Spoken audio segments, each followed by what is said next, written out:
안녕하세요. 저는 오한솔이라고 하고요. 직업은 치과의사고요. 지금 치과의사로 일하면서 동시에 사진작가로도 활동을 하고 있습니다. 사진 촬영하는 분야는 주로 이제 여행사진이나 풍경사진 그리고 도시사진을 주로 촬영하는 일을 담당하고 있습니다. 제가 20살 때까지는 거의 지방에서만 살다가 이제 20대 초반 때 처음으로 서울에 올라가서 학교를 다니게 됐습니다.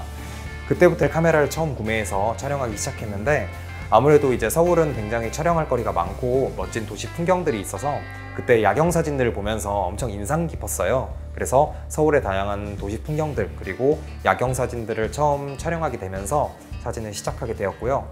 그 뒤로는 이제 야경뿐만 아니라 다양한 여행 사진들 분야로 점점 더 다양하게 촬영하게 되었습니다. 일단 사진을 처음엔 저는 취미로 시작하게 됐다가 현재는 부업식으로 이제 본업과 병행을 하고 있는데요. 아무래도 사진이라는 분야가 주는 장점들이 크게 있습니다. 제가 주로 촬영하는 이제 풍경사진 이런 분야는 열심히 촬영을 다니고 여행을 다니면서 이렇게 결과물이 나온다는 장점이 있는데요. 다른 취미나 아니면 일들에 비해서 제가 노력을 하고 공들인 거에 대해서 굉장히 좋은 결과물이 나온다는 게 엄청 뿌듯했죠. 그래서 사진을 처음 시작할 때도 이렇게 제가 많이 촬영을 했을 때 어떤 결과물이 나올 수 있구나, 그리고 어떤 준비 과정을 거쳐서 이제 촬영을 더 열심히 하면 더 좋은 결과물이 나오는구나, 이런 걸 느끼게 되면서 그 결과가 주는 행복감이 제가 이제 사진을 더 열심히 할 수 있게 해주지 않았나, 그런 생각이 듭니다. 치과 일을 하면서 사실 사진과 치과 일은 완벽하게 저는 처음에 별개라고 생각을 했어요. 그런데 이제 치과에서도 사진 촬영할 일이 굉장히 많이 있거든요. 예를 들어서 환자분들 치료 전후 사진을 촬영하다든지 단순히 얼굴 사진뿐만 아니라 치아 전체를 굉장히 자세하게 촬영해야 되는 일이 많이 있어요. 예를 들면 빼기 직전에 엄청 충치가 심하고 안 좋은 치아를 어떻게든 치료를 해서 결과물을 살려내는 이런 치료 전후 결과를 보여드리기 위해서는 그 임상 사진을 굉장히 잘 촬영해야 됩니다. 그런데 치과 사진이라는 분야는 특수한 촬영 환경인 조명과 이제 매크로 렌즈를 사용하거든요. 그만큼 이전에 풍경 사진이나 이런 도시 여행 사진을 촬영했을 때 굉장히 선명하고 정확하게 촬영하려고 하는 그런 저의 이제 습관이나 아니면 저의 이런 스킬 같은 게 치과 임상 사진을 촬영할 때도 굉장히 큰 도움이 되고 있습니다. 그래서 지금도 뭐 앞니 부분, 이런 심미적인 부분이라든지 아니면 굉장히 안 좋은 치아를 엄청 드라마틱하게 살려놓은 케이스라든지 이런 경우에서는 임상사진을 꼭 많이 촬영해서 환자분들께 설명드리고 있고요. 그리고 다른 치과의사 선생님들을 대상으로 치과에서 촬영하는 임상사진을 어떻게 잘 촬영할 수 있는지에 대해서 세미나도 주기적으로 개최하고 있습니다.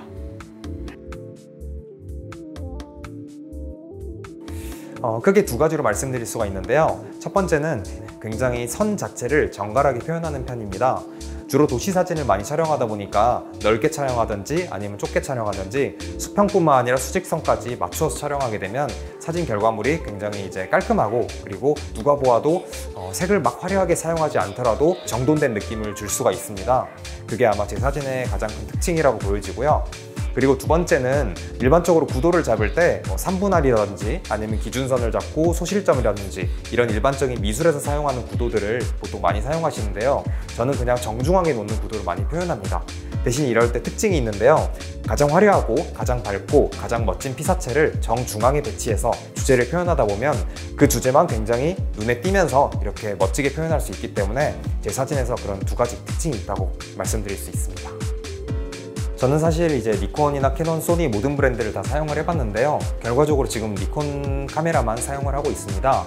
사실 요즘 모든 카메라들이 다 센서 성능이 상향 평준화돼서 어떤 걸 쓰는지 사진은 잘 나옵니다. 대신에 제가 주로 촬영하는 피사체 자체가 밤에 촬영하는 경우가 많다 보니까 어두운 부분을 이제 복원해서 안부를 살리는 보정이 굉장히 많은 편인데요. 그러다 보니 이제 니콘 카메라가 똑같은 보정 관용도로 가지더라도 어두운 것을 살리는 데 큰 장점을 보입니다. 이러한 장점 때문에 저는 니콘 바디를 계속 사용해오고 있습니다. 그 사진 촬영을 목적으로 여행을 가면 사실 제가 사진만 촬영해도 아쉽지가 않은데요. 휴가를 갈 때 놀러 가는 목적으로 가면서 카메라를 들고 가면 사실 고민이 많아지게 됩니다.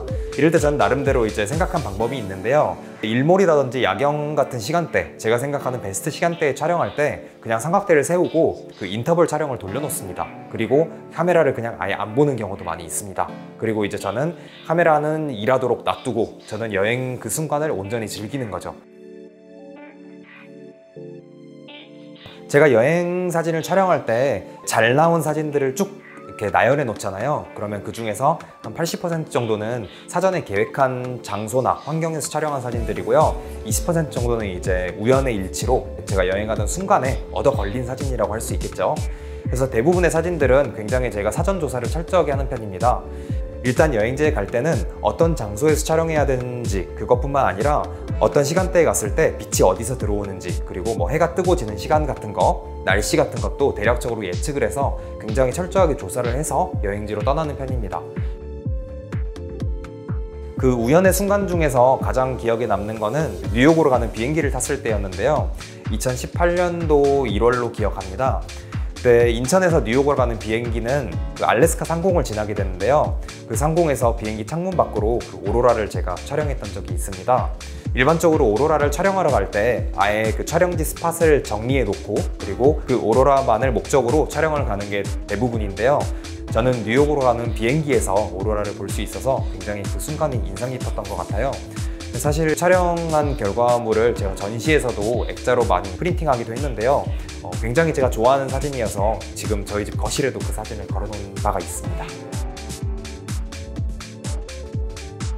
드론 자체에는 장점과 단점이 분명한데요. 장점이라고 하면 앵글 자체가 너무 다릅니다. 카메라로 촬영하면 제가 조금만 더 높게 촬영하고 싶으면 굉장히 높은 건물에 올라간다든지 아니면 아예 보는 시야를 바꿔야 되는데, 드론은 그냥 가볍게 고도만 올리면 되고 위치도 더 가깝게 촬영하고 싶으면 그냥 앞으로 가면 됩니다. 그래서 그런 구도에 대해서 굉장히 자유로울 수 있다는 게 드론의 큰 장점이고요. 반면에 단점이라고 하면 카메라에 비해서 아무래도 사진의 퀄리티가 떨어질 수밖에 없습니다. 카메라는 센서 자체도 굉장히 크고, 그리고 한 장의 결과물을 굉장히 훌륭하게 표현해주는 편인데, 드론은 센서가 굉장히 좋아졌다고 해도 마이크로 포 서드 정도가 전부입니다. 그래서 한 장의 결과물을 만들어주는 그런 퀄리티는 드론이 조금 떨어질 수밖에 없는데, 이걸 극복하기 위해서 굉장히 많은 촬영 및 보정 스킬을 저는 사용하는 편입니다. 사진을 해온 지 만 10년이 딱 됐습니다. 사진만 계속 하다 보니까 이제 약간 좀 지루한 것도 있고, 마침 요즘 이제 영상이 굉장히 대두가 되는 시대라고 생각합니다. 그래서 지금까지 제가 여행사진 그리고 도시나 풍경사진을 촬영했던 경험과 스킬들을 이용해서 요즘에는 영상 촬영을 같이 시도하고 있습니다.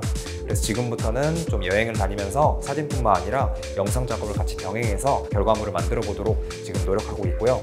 올해 초에 생각한 다짐입니다.